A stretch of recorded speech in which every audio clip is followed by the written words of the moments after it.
لە بەهارە زۆربەی شوێنەکان جوانن دەچینە شاری بۆن لە وڵاتی ئەڵمانیا. لەوێ شەقامێکەیە کە سەرنجی زۆر خەڵکی ڕاکێشاوە. لەو شەقامەی شاری بۆن زیاتر لە 100 دار گێلاسەیە کە بەشکۆفە ڕەنگە و ڕەنگەکانیان دیمەنێکی زۆر جوانیان دروست کردووە. ئەوە وای کردووە تەنانەت یوتیوبەر و ڤڵۆگەر و هەروەها فۆتۆگرافەر و هونەرمەندەکانیش دیمەنەکانیان لەوێ بکەشن. با پێکەوە لەم فیچەرەدا ئەو شەقامە جوانە ببینین.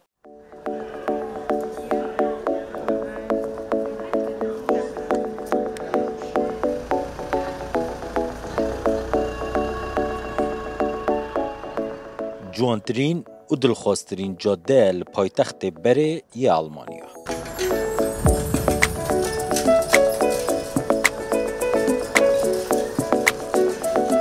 دگل ورز بشکوین و بهاره دار گلاسین جاده یا هر لبون بیر و شیرا بخواه را دکشید.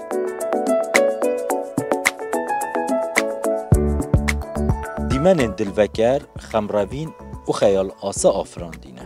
هر کسی که دهت اوی کولانه جسیماینوی و ینوی انرژیه که ارینی دهت دیدن و هنک کس هنه سالانه دهنه دیدارا اوان دارن و جتر نابن. من پیشتر چندین جار هاتومەتە ئێرە. 8 ساڵە من لە ئەڵمانیا دەژیم. هەموو ساڵێک من دێمە ئێرە بۆ بینینی گوڵەکان و ئەم شەقامە. کچە هاوڕێکەم هەمیشە دەیەوێ وێنە لێرە بگرێت کە زۆر جوانە، هەروەها کافی خۆش لەم سوچانە هەن.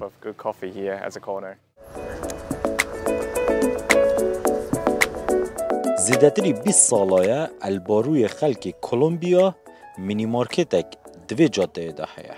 ئەو دزانیتن خەڵکی لە ئەوێ جادەیە ئاکنجینە هەموو وەکوی بە هاتنە زێدە یا خەڵکێ دڵخۆش نینن.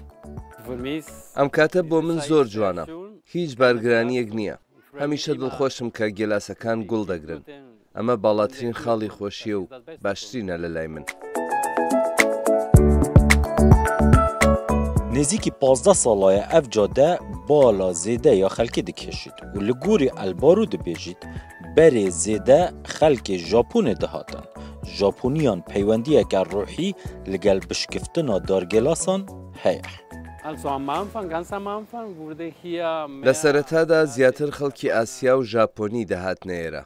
دواتر باشتر لەلایەن خەڵکەوە ناسرا.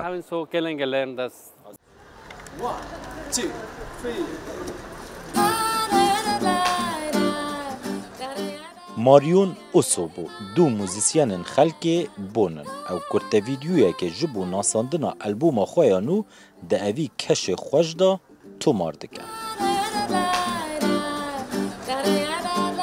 Di serdemê smartphonan da tomarkirina kelîkên xweş û dîmenên ciwan hêsan bûye. Lê genç dihêne evê cadeyê bi taybetî ji bo photoshootîngê. من خەڵکی ئۆکراینام پێش 2 ساڵ هاتوومەتە ئێرە ئەڵمانیا. ئەمە یەکەمین جارە من دێمە ئەم شەقامە و شەقامێکی زۆر جوانە و هەندێ وێنە دەگرم.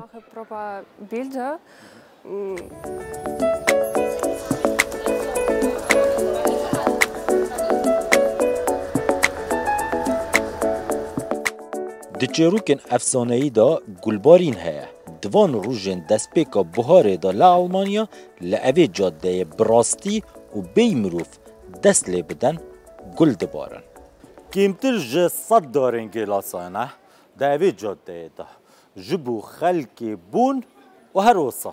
Şaredariya evî bajêrî nehmeteke ku magnêtê rakêşana xelkê ye ji bajêrên cuda yên Almanya bû vê derê. Tenanet ji welatên cîranên Almanyayên weke Belçîka û Hollanda û Fransa ji xelek de hêt evê derê. Lê xelkê akinciyê evê cadeyê hinek caran bi bin lêvan ve û ne ji dil jî dibêjin hatina zêdeya xelkê li vê derê demên me yên bihêmvedanê kurd kirîne û kêm bûyne. Zinaşîn û Rûda û Bon.